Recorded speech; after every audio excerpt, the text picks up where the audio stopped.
Good morning, student. Sixth class. We will read the remaining chapter.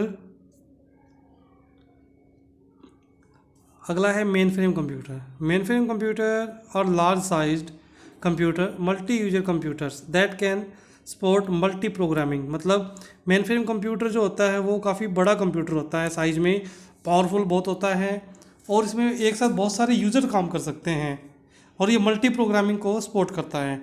It can मतलब ये कि इसके अंदर एक साथ बहुत सारे प्रोग्राम्स रन हो सकते हैं. It can perform different actions at the same time, यानी कि एक ही समय पे ये अलग अलग एक्शन कर सकता है, कार्य कर सकता है. It is also known as father computer. इसको फादर कंप्यूटर भी बोलते हैं.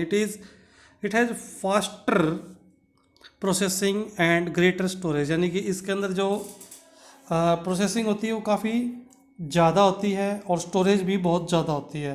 यानी कि प्रोसेसिंग बहुत फास्ट होती है इसकी और स्टोरेज बहुत बड़ी मात्रा में इसके अंदर स्टोर कर सकते हैं.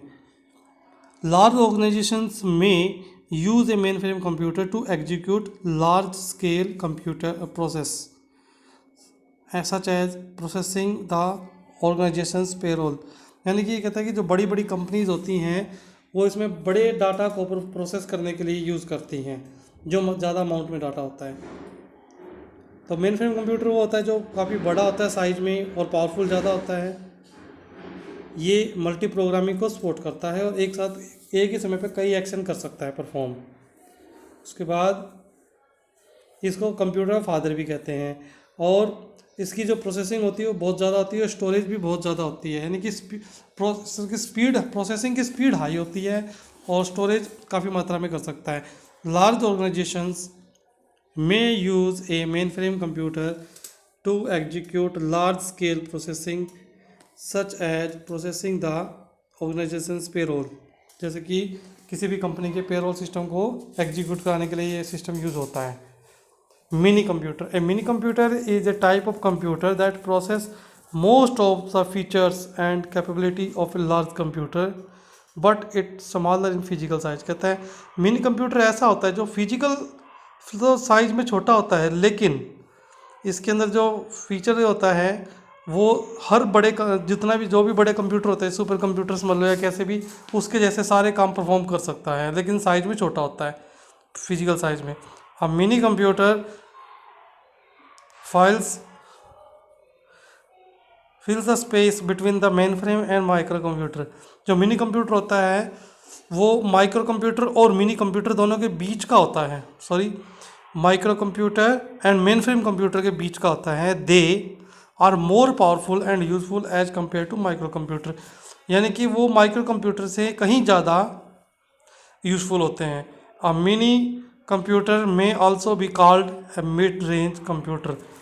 कहता है जो मिनी कंप्यूटर होता है उसको हम मिड रेंज कंप्यूटर भी बोलते हैं या चाइल्ड कंप्यूटर भी बोलते हैं. They are used in departmental system, networking service, work group system ETC. यानी कि वो कहाँ कहाँ यूज होता है? डिपार्टमेंटल सिस्टम में होता है, नेटवर्क सर्विसेज में होता है और वर्क ग्रुप सिस्टम में होता है.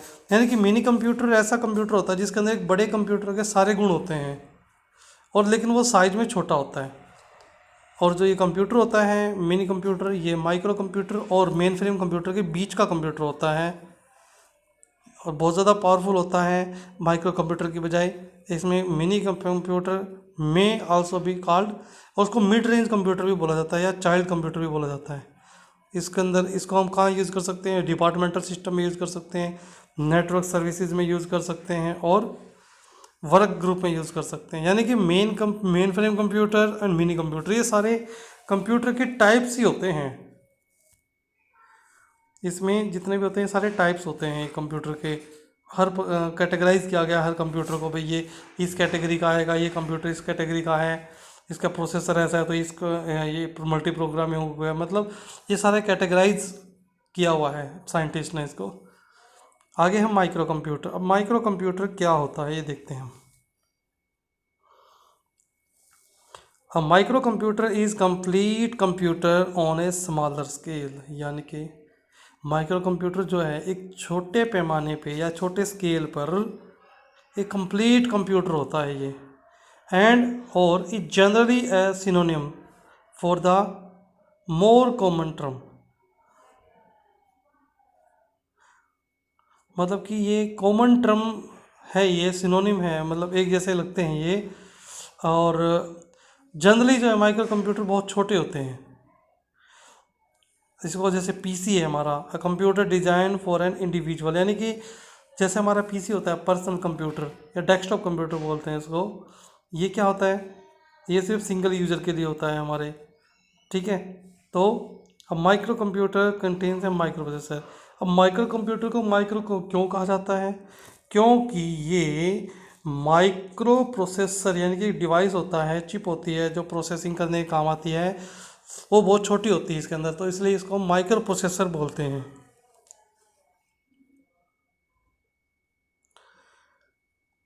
A central processing unit on A microchip, यानी कि जिसका सीपीयू होता है वो माइक्रोचिप के ऊपर होता है। Memory in the form of read only memory, इसके अंदर जो मेमोरी जो होती है वो रीड ऑनली मेमोरी के रूप में होती है, यानी कि रोम के रूप में होती है और रैम के रूप में होती है, random access memory, IO ports and buses और system in the micro in system of interconnecting wires, यानी कि इंटरकनेक्टिंग वायर्स के थ्रू ये आपस में कनेक्ट होते हैं और कम्युनिकेट करते हैं। यूनिट इज कॉल्ड मदरबोर्ड, यानी कि इसके अंदर जो चीज़ें होती हैं रोम, माइक्रो प्रोसेसर और रैम और इनपुट आउटपुट पोर्ट जो है वो एक सिंगल यूनिट के रूप में होता है जिसको मदरबोर्ड भी बोलते हैं। यानी कि मदरबोर्ड के ऊपर ही ये चीज़ें लगी होती हैं, पेस्ट होती है, फैब्रिकेट की जाती हैं। उसके बाद है टाइप्स ऑफ माइक्रो कंप्यूटर। कौन कौन से माइक्रो कंप्यूटर्स हैं, पहला है हमारा डेस्क टॉप कंप्यूटर, पहला हमारा डेस्कटॉप कंप्यूटर है। ए पर्सनल और micro mini computer sufficient to fit on a desk, यानी कि डेस्क में फिट हो जाता है। लैपटॉप कंप्यूटर पोर्टेबल कंप्यूटर होता है, complete with an integrated screen and keyboard, इसके अंदर यानी कि एक साथ लगे होते हैं स्क्रीन भी और कीबोर्ड भी और माउस भी इसके अंदर होता है, ये काफ़ी छोटा होता है डेस्कटॉप के सामने। और computer and larger than notebook, यानी कि नोटबुक से बड़ा होता है और डेस्कटॉप से छोटा होता है।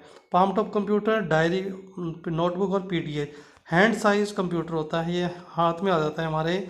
और पाम टॉप है keyboard but the screen serve both as input and output, यानी कि जो स्क्रीन होती है ना वो इनपुट और आउटपुट दोनों का काम करती है, टच स्क्रीन जिसको बोलते हैं।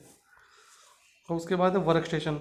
Work station is a powerful single user computer, यानी कि ये पावरफुल सिंगल यूजर कंप्यूटर होता है। It has the capacity to store and process large quantity of data, इसमें बड़ी मात्रा में डाटा को प्रोसेस किया जाता है वर्क स्टेशन पे, but is only use by one person at A time, लेकिन एक समय में केवल एक ही पर्सन इसके ऊपर काम कर सकता है। हाउ फिर भी but a workstation is typically link together to form a computer network called local area network. जो वर्क स्टेशन होता है वो उसको लिंक किया जाता है आपस में, जिससे कि कंप्यूटर का एक नेटवर्क बन जाता है, और उस नेटवर्किंग को हम लैन कहते हैं, यानी कि local area network, which means that several peoples such as staff in a office can communicate with each other and share electronic files and data. यानी कि नेटवर्क इसलिए बनाया जाता है ताकि जो स्टाफ होता है वहाँ का वो एक साथ आपस में कम्युनिकेट कर सके, ऑफिस का स्टाफ, और एक दूसरे से फाइल को, इलेक्ट्रॉनिक डाटा को शेयर कर सकें। तो वर्क स्टेशन हमारा क्या होता है, एक सिंगल यूजर कंप्यूटर होता है, इसमें कैपेसिटी जो होती है वो ज़्यादा होती है प्रोसेसिंग की, और ये जो होता है इसमें सिंगल यूजर ही काम कर सकता है एक समय में, और इसको लिंक किया जाता है वर्क स्टेशन को ताकि ऑफिस का जो स्टाफ है एक दूसरे से काम कर सके, फाइल को एक्सचेंज कर सकें या डाटा को एक्सचेंज कर सकें, और ये लैन के थ्रू कनेक्ट होता है। ठीक है, ओके स्टूडेंट्स, अब इसमें आपको जो एक्सरसाइज दिखाई दे रही है सामने उसको आप ट्राई करनी है, उसके बाद मैं आपको नेक्स्ट क्लास में इसके क्वेश्चन आंसर्स और एक्सरसाइज सॉल्व करके भेज दूंगा। So okay students, God bless you.